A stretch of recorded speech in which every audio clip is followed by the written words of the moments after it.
There is an indication that long-term selling pressure has given way to near-term accumulation as it concerns HYSR stock. So it gained 3.74% in this session of the 18th of April 2023 on above average volume of 14.5 million shares. But overall momentum is waning as well, as market participants seem to be closing their positions, but at lower prices, and we can also see that the stock seems to be consolidating as well after reaching this 52-week low of $0.018 as of the 27th of March, when it had a very significant spike in volume on that day. It was a Monday. The previous session, that was the 24th, there was also a volume spike as well. Since that time, we have seen that the stock has rebounded and also met resistance at its 20-day moving average.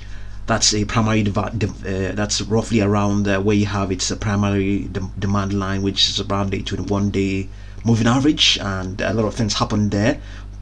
Probably that was where a lot of those who bought that deep started to sell, because there's a lot of buyers and sellers. Once the stock reaches there, for some reason it just tends to happen that way. And all in all, since that time, it has continued to consolidate, and has been moving sideways since that time. And today the company now indicated that they have made a breakthrough to produce renewable hydrogen using sunlight and water.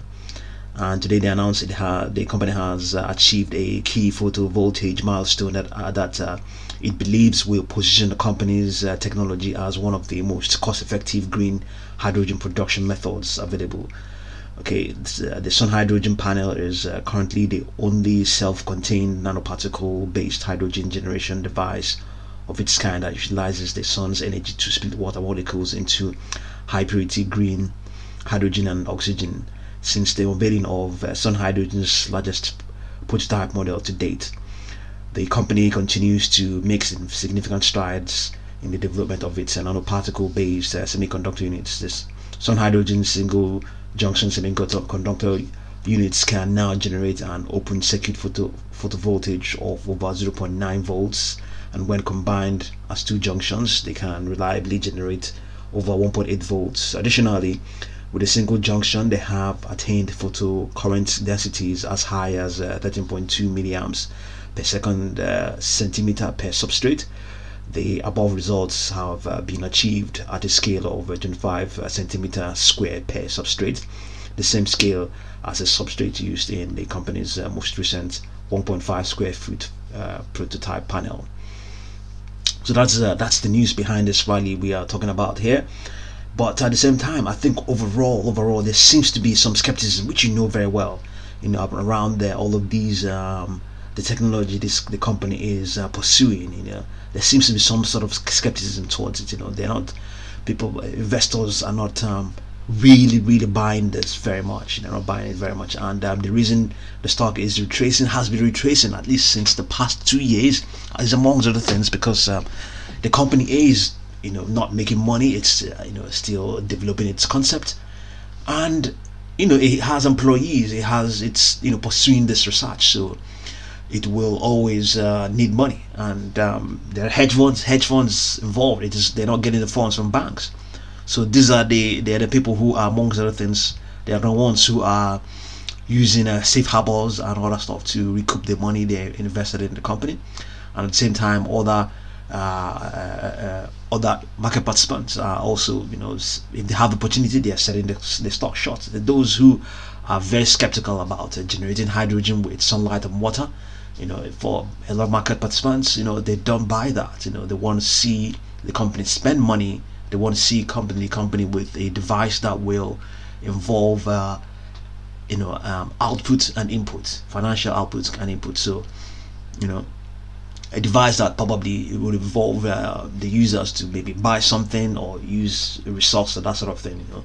All of these natural means of generating electricity, there's always a less skepticism when it comes to the financial markets, the equity markets. There's always some sort of skepticism towards all of these things.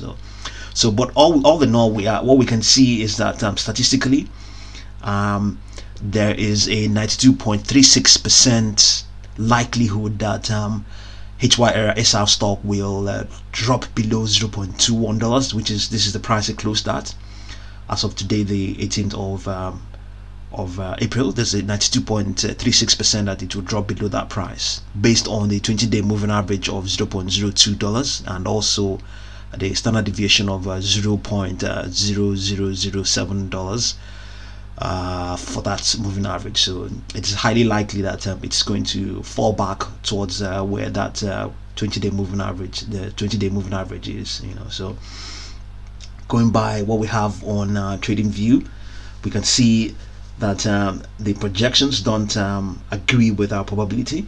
They have more upper projections, but at the same time as well, there's also one downward projection which is in agreement with our probability, 0.0187. Everything else is an upward projection, 0.026, 0.026.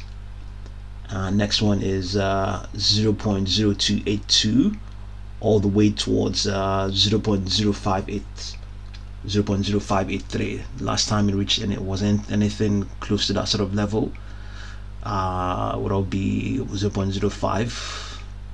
will be way ages ago, a very long time ago, very long time ago. Of late, have we seen any significant spikes? Yes, we have seen of late. We have seen as of February, let's see now, 0.025 was where it was, and where did it spike to? Okay, I would say a modest spike to around 20%. That was a moderate 20% spike that ensured it got the resistance at its 200-day moving average. So, well, the algos here on the daily chart are predicting upward more upper projections for HYSR, but we have a statistical indication that is saying that there's a good chance it's going to fall back towards its 20-day moving average, which is around 0.02, which, and the probability of that happening is around 92.36%. So if that happens, if you want to buy the dip, buy means get involved and make the most of it. So HYSR stock gained 3.76% on the positive news that the company has achieved a photovoltage milestone in its path to delivering the market's most affordable green hydrogen solution. So see what you make of it, and I'll continue to update you. Thank you very much for watching this video.